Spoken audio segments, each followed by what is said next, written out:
Menyapa Anda semuanya dalam program Bible Everyday. Hari ini kita belajar di pasal yang ke-6 di kitab 2 Samuel. Ini adalah kisah di mana Daud rindu sekali memindahkan tabut ke Yerusalem. Kenapa? Karena Yerusalem itu merupakan pusat pemerintahan Israel pada waktu itu. Daud sendiri tinggal di Yerusalem. Jadi ibu bapak saudara semuanya, Daud ingin tabut yang melambangkan kehadiran Tuhan itu juga ada di Yerusalem.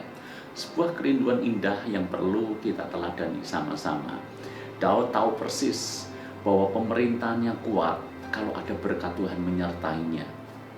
Kehadiran Tuhanlah yang membuat pemerintahannya kuat dan berhasil. Daud menyadari bahwa bangsa Israel akan jaya kalau Tuhan menyertai mereka. Itu sebabnya Daud rindu tabut perjanjian yang merupakan lambang daripada kehadiran Tuhan itu ada bersama-sama dengan mereka.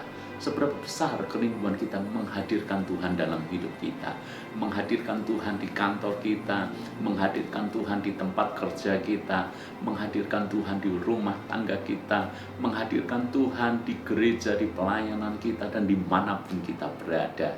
Teladani kerinduan Daud untuk menghadirkan Tuhan dalam perjalanan hidupnya. Lalu kemudian kita juga belajar juga ketika tabut perjanjian ini diangkut dari sana, maka terjadilah sebuah peristiwa. Ayat yang keempat, ketika mereka sampai ke tempat pengirikan Nakom, maka Usa mengulurkan tangannya kepada tabut Allah, lalu memegangnya karena lembu-lembu itu tergelincir.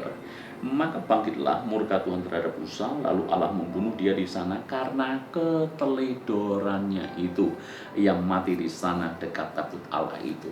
Tuhan menyatakan kepada bangsa Israel bahwa Dia adalah Allah yang kudus. Kekudusan Tuhan tidak bisa dikompromikan dengan apapun. Itu sebabnya ketika Usa yang memindahkan tabut itu teledor, sekalipun memang lembu-lembu itu tergelincir, Usa teledor dengan memegang tabut Tuhan itu. Maka yang terjadi adalah Tuhan membunuh Usa di sana karena keteledorannya itu. Rupanya peristiwa itu membekas bagi Daud, sehingga Daud menjadi frustasi. Bagaimana mungkin tabut ini bisa pindah ke Yerusalem kalau Tuhan sedemikian tegas menyatakan kekudusannya seperti itu. Maka akhirnya ibu bapak saudara semuanya, tabut itu dibiarkan tinggal di daerah itu dan ditempatkan di rumah Obed-Edom.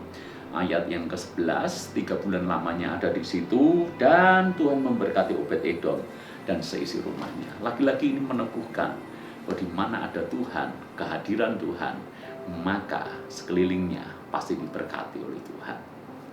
Obed-Edom kecipratan berkat yang luar biasa. Gara-gara tabut perjanjian itu 3 bulan berada di rumahnya. Luar biasa bagaimana Tuhan menyatakan kehadirannya. Lalu kemudian Daud tentu saja masih sangat rindu untuk membawa tabut itu ke Yerusalem. Kali ini Daud melakukan dengan cara yang berbeda. Tidak membawa tabut perjanjian itu dengan caranya sendiri seperti cara biasa orang-orang melakukannya, yaitu mengusungnya begitu saja. Tetapi coba Anda perhatikan bagaimana Daud begitu respect dan menghormati kehadiran Tuhan yang dinyatakan melalui tabut itu. Ayat yang ke-12 bagian B, lalu Daud pergi mengangkut tabut Allah itu dari rumah Obed-Edom ke kota Daud dengan sukacita. Apabila pengangkut tabut itu melangkah maju 6 langkah, maka ia mengorbankan seekor lembu dan seekor anak lembu gemukan. Coba renungkan baik-baik. Maju 6 langkah. Setiap maju 6 langkah, Daud mengorbankan seekor lembu, seekor anak lembu gemukan. Tentu saja ini memakan waktu yang sangat lama dan pengorbanan yang sangat-sangat besar. Kenapa? Setiap kali maju 6 langkah, dia korbankan 1 lembu, 1 anak gemukan. Maju 6 langkah lagi, 1 lembu, 1 anak gemukan. Dan seterusnya sampai ke Yerusalem. Tidak hanya itu, ayat 14, dan Daud menari-nari di hadapan Tuhan dengan sekuat tenaga. Ia berbaju efod dan kain lena. Daud sebagai raja, dia bahkan tidak malu kalau dia harus menari-nari di hadapan Tuhan. Sampai-sampai istrinya sendiri berkata, pada hari ini seorang raja telah mempermalukan dirinya.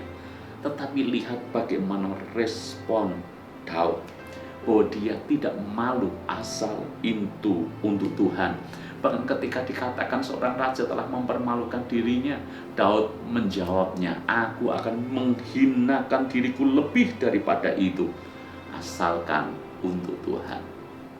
Sikap Daud yang sangat luar biasa. Respek Daud dengan tabut perjanjian Tuhan itulah yang membuat akhirnya tabut perjanjian itu tiba di Yerusalem dengan selamat. Kehadiran Tuhan dinyatakan dan berkat Tuhan dinyatakan berlimpah-limpah bagi Daud dan kerajaannya. Maka kalau Anda membaca pasal-pasal selanjutnya, bagaimana Daud diangkat, diberkati, Israel jaya kemanapun perang, Daud selalu pulang membawa kemenangan. Ibu bapak saudara semuanya, kalau kita ingin dalam hidup ini kita mengalami kemenangan, keberhasilan, belajar seperti Daud. Rindukan kehadiran Tuhan dalam hidup kita. Hormati Tuhan. Dan untuk Tuhan lakukan yang terbaik. Lakukan segala-galanya. Tuhan berkati.